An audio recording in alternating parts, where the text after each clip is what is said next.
Terima kasih Anda masih bersama kami. Bagi Anda yang baru saja bergabung, kami hadirkan kembali 3 berita utama hari ini. Kebakaran besar melanda Wihara Avalokiteswara di kota Sibolga.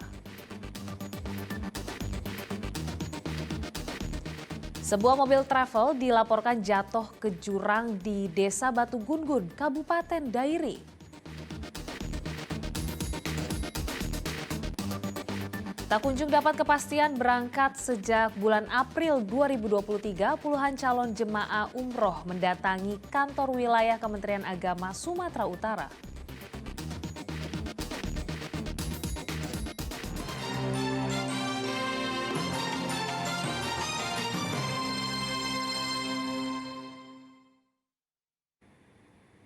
Tak kunjung dapat kepastian berangkat sejak bulan April 2023, puluhan calon jemaah umroh mendatangi kantor wilayah Kementerian Agama Sumatera Utara.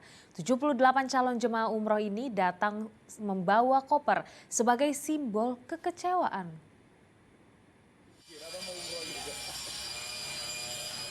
Puluhan calon jemaah umroh dari berbagai daerah di Sumatera Utara mendatangi kantor Kementerian Agama Sumatera Utara untuk melaporkan sebuah perusahaan travel perjalanan penyelenggara haji dan umroh yang diduga melakukan penipuan. Mereka meminta Kementerian Agama memberikan sanksi tegas terhadap penyelenggara perjalanan haji dan umroh itu. Pasalnya, pemilik travel telah berulang kali mengundur keberangkatan calon jemaah umroh tanpa ada kepastian. Kendati telah membayar lunas ongkos dan biaya perjalanan, jemaah umroh ini masih belum mendapatkan visa umroh. Tiket kami tak ada, visa juga ibu-ibu ini tidak diterbitkan, betul Bu ya? Iya betul. Jadi kami mengadulah ke Kanwil ini agar PT Julindo ini mendapat sanksi dan uang kami dikembalikan dan kemudian sebagian diberangkatkan lagi karena Kanwil ini punya kewenangan berdasarkan Undang-Undang Nomor 8 Tahun 2019 ada tim satuan tugas pencegahan, pengawasan dan penertiban umroh.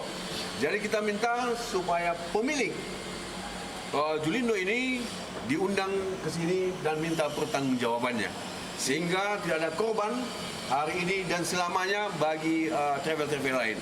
Lelah berulang kali diberi janji tanpa kejelasan. Para jemaah ini memilih meminta pengembalian uang yang telah dibayarkan sepenuhnya. Mereka khawatir akan mendapatkan pelayanan buruk jika tetap memaksakan berangkat menggunakan travel yang telah mereka laporkan tersebut. Terkait laporan dugaan pelanggaran yang dilakukan penyelenggara perjalanan haji dan umroh itu, Kementerian Agama Sumatera Utara belum bersedia memberikan keterangan. Tuti Alawiyah Lubis melaporkan dari Kota Medan. 2 kali mengalami penundaan sidang lanjutan kasus penganiayaan dan penyalahgunaan bahan bakar bersubsidi dengan terdakwa AKBP Akhirudin akhirnya digelar di Pengadilan Negeri Medan.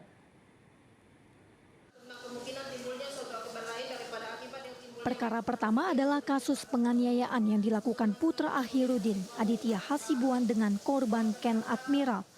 Akhirudin dituntut penjara 1 tahun dan 9 bulan. Karena dianggap memberikan kesempatan terhadap putranya Aditya Hasibuan untuk melakukan penganiayaan.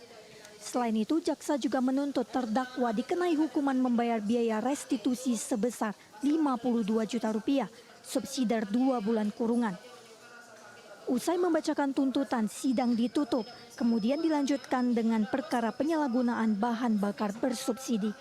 Dalam kasus ini, tuntutan yang dikenakan pada terdakwa Akhirudin jauh lebih berat dibandingkan dengan perkara penganiayaan, yakni 6 tahun penjara dan dituntut membayar denda 50 juta rupiah subsidiar 3 bulan penjara. Terdakwa Dr. Hairudin Hasibuan SMH terbukti secara sah meyakinkan bersalah melakukan tindak pidana menyalahgunakan pengangkutan bahan bakar yang bersubsidi di pemerintah sebagaimana diatur pidana pasal 55 angka 9 pasal 40 paragraf 5 bagian keempat bab 3 Undang-Undang Nomor 2 Tahun 2002 tentang Cipta Kerja yang telah ditetapkan menjadi undang-undang sesuai dengan Nomor 6 Tahun 2003 tentang penetapan peraturan pemerintah pengganti Nomor 2 Tahun 2002 tentang Cipta Kerja menjadi undang-undang. Junto pasal 55 ayat 1 kasus pidana. 2. Menjatuhkan terdakwa Dr. Hairudin Hasibuan dengan pidana penjara selama 6 tahun dikurangi berada dalam penangkapan dan penahanan dan denda 5 juta rupiah subsidiar 3 bulan penjara.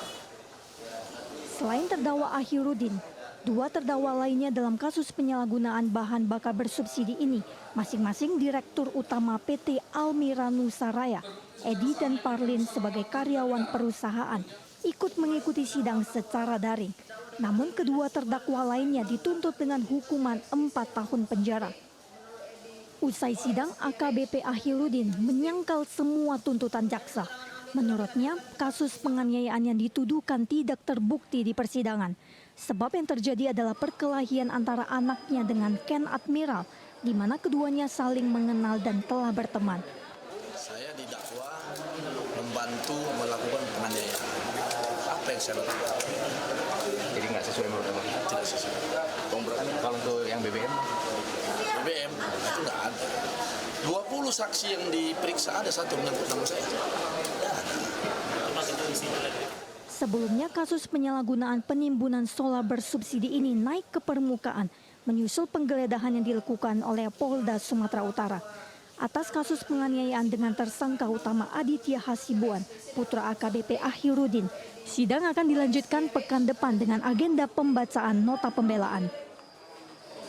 Tuti Alawiyah Lubis melaporkan dari Kota Medan. Puluhan warga Medan mendatangi kantor Wali Kota Medan. Mereka meminta kejelasan jadwal dan lokasi pengobatan tradisional Ida Dayak.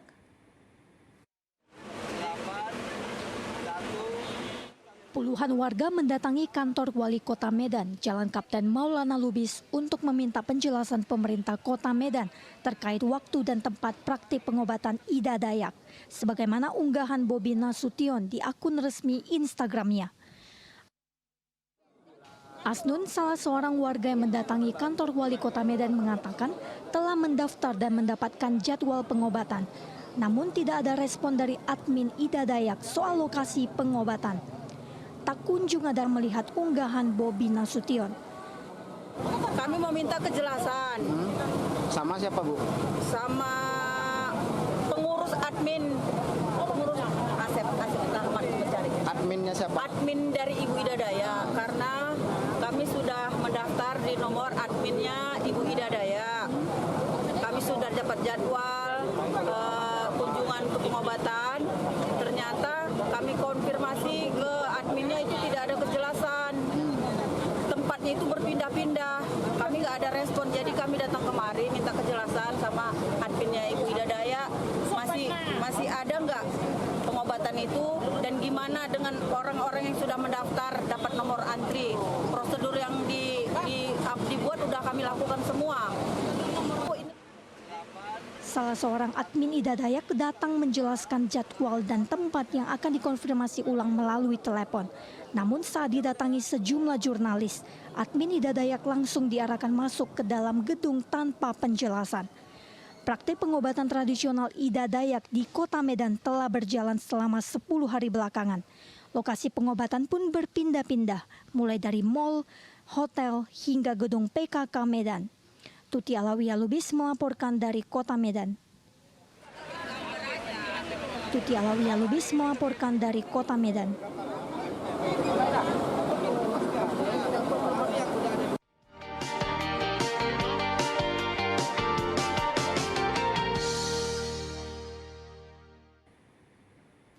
Ya, informasi tersebut mengakhiri berita Medan hari ini. Saya Priscilia Claudia berterima kasih atas perhatian dan kebersamaan Anda. Selamat beraktivitas dan sampai jumpa.